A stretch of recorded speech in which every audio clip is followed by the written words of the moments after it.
Hello gamers and gamettes, what is going on? My name is Tanek127 and welcome back to another video. And guys, in today's video we're going to take a 2024 look at Lords of the Fallen. However, if you guys want to make sure you stay up to date on all things Lords of the Fallen, and if you like games like this, make sure you're smashing that like button if you've been around for a while. If you're new here to the channel, consider subscribing. It's free. I cover Souls-like games and RPGs all the time. And let's go ahead and get on into it. So, 2024, Lords of the Fallen.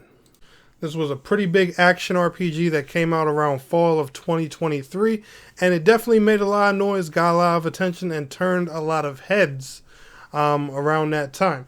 Now, granted, I will say, Lords of the Fallen did have a rough launch. I actually covered that when I covered the game a little bit before its release. I actually did some sponsored content for the developers earlier within the year. But Lords of the Fallen has went through a lot of changes, a lot of updates, and things like that since then. And now I'm not gonna make no excuses for the game. I hate it when developers have to do that. They launch something that's all buggy and a mess, and months later they clean it up and stuff like that. Just for future reference, game devs, all right. When you feel your game, with the buggy stuff and everything like that, just delay it.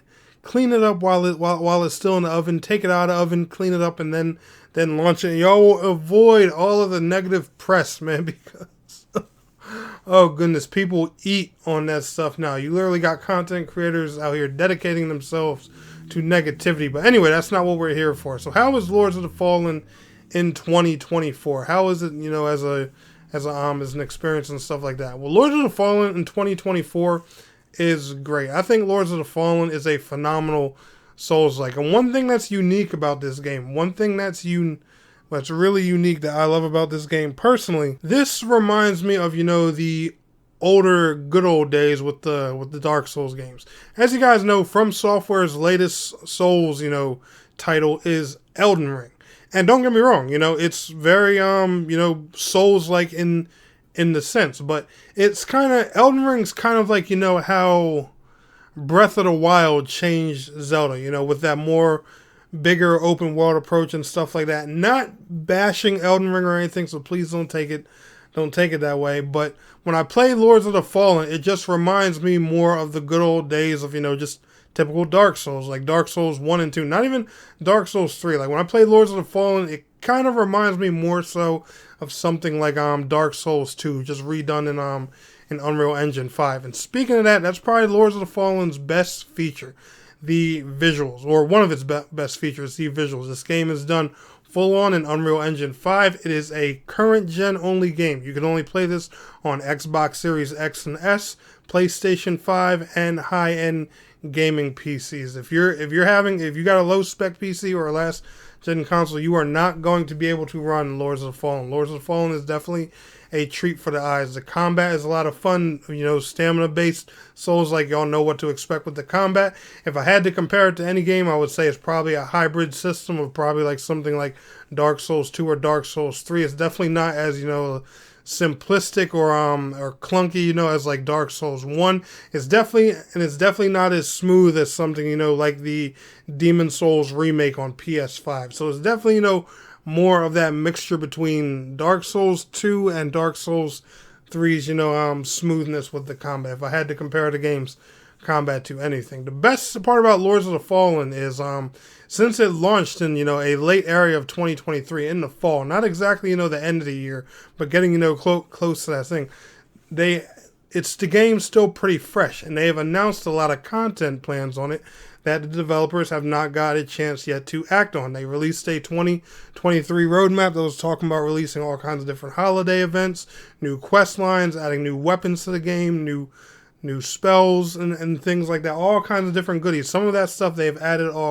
already, and I'm positive Lords of the Fallen, especially with how well it's been, received and how much they've fixed everything and how much content they've planned on adding, I'm positive this game's going to get, you know, some more frequent updates or an expansion down the line. I have no proof of that yet, unfortunately. You know, the developers haven't officially announced anything, but if they have a Souls-like like this, you know, and they've been frequently adding content on it, and they don't build up on this game even more, especially after some of the more details I'm going to tell you guys, you'll probably think they're crazy.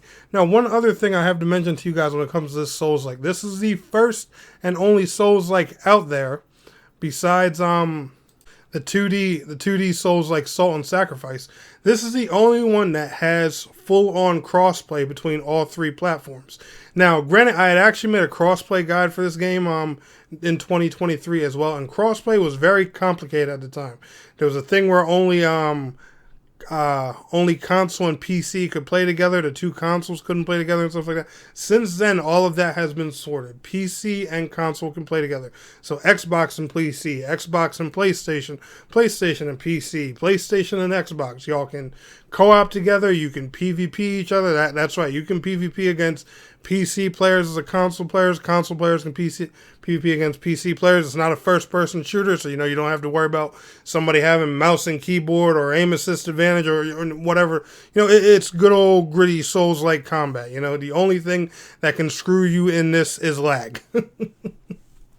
But guys, seriously though, Lords of the Fallen is definitely a treat. If you like Souls-like games or, you know, really difficult stamina-based action RPGs, and you haven't checked Lords of the Fallen out, I would definitely give this game a shot. It's a phenomenal time. I personally played on Xbox Series X. As of this time, I still have not completed the game yet, and I haven't dived much into, you know, some of the added content they've added. But trust me, guys, I'm working my way there. Me and my buddy, the Asylum Warden, we've been trotting through it all, and it's just a phenomenal time. But anyway, guys, I'm not going to waste more of your time. It's a nice, simple, to the point, you know, kind of thing. Lords of the Fallen, is it worth checking out in 2024? Hell yeah, especially because you don't know what the developers have coming. And what they have for you here is already a nice, big, hefty, full plate, you know, with all the gameplay features that you know and love. PvE, PvP content, New Game Plus and all that stuff is already here. And, you know, with a content roadmap already, who knows what else they are cooking for this title down the line. Anyway, y'all enjoyed today's video. Smash that like button. I will see y'all on the next one. Peace out. Have a good one.